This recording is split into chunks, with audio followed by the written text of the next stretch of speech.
ಎಲ್ಲ ಈಗ ಈ ದಿನದಿಂದ ಈಗ ಇವತ್ತಿಂದ ಅಕ್ಟೋಬರ್ 2ವರೆಗೂ ಸ್ವಚ್ಛತಾ ಕಾರ್ಯವನ್ನು ನಾವು ಮಾಡ್ತಾಯಿದ್ದೀವಿ. ಎಲ್ಲ ಗ್ರಾಮದಲ್ಲೂ ಎಲ್ಲಂದ್ರೆ ಅಲ್ಲಿ ಕಸ ಎಸಿಬಾರ್ದು.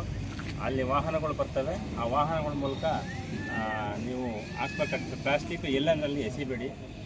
ಅವ್ರಿಗೆಲ್ಲ ನಾವು ತಿಳುವಳಿಕೆ ಮೂಡಿಸಿದ್ವಿ. ಗ್ರಾಮದಲ್ಲಿ ಪ್ರತಿ ಗ್ರಾಮದಲ್ಲೂ ಮಾಡಿಕೊಡೋದಕ್ಕೆ ಎಲ್ಲ ವಾಟರ್ಮ್ಯಾನ್ಗಳಿಗೆ ಮತ್ತು ಗ್ರಾಮಸ್ಥರಿಗೆ ನಾವು ಅರಿವು ಮೂಡಿಸ್ತಾ ಇದ್ದೀವಿ. ಎಲ್ಲ ನೀವು ಸ್ವಚ್ಛತೆಯಿಂದ ನಮ್ಮ ಪರಿಸರವನ್ನು ಕಾಪಾಡಿ. Thank you.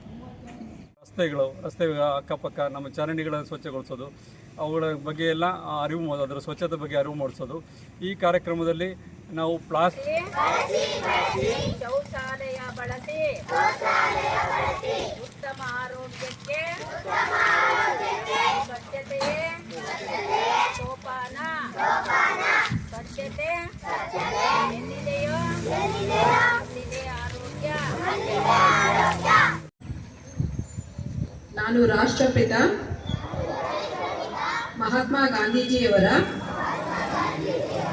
ಆಶಯದಂತೆ ಸ್ವಚ್ಛ, ಸುಂದರ ಹಾಗೂ ಆರೋಗ್ಯಪೂರ್ಣ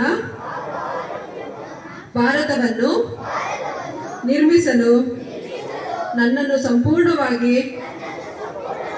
ತೊಡಗಿಸಿಕೊಳ್ಳುತ್ತೇನೆ ಎಂದು ಪ್ರತಿಜ್ಞೆ ಮಾಡುತ್ತೇನೆ. ನನ್ನ ದೇಶ ಮತ್ತು ಪರಿಸರವನ್ನು ಸ್ವಚ್ಛವಾಗಿಡುವುದು ಕೇವಲ ಒಂದು ಕೆಲಸವಲ್ಲ, ಅದೊಂದು ಜೀವನ ಶೈಲಿ ಎಂದು ನಾನು ನಂಬುತ್ತೇನೆ.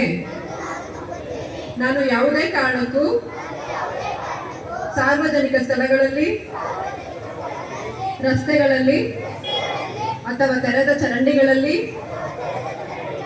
ಕಸ ಎಸೆಯುವುದಿಲ್ಲ.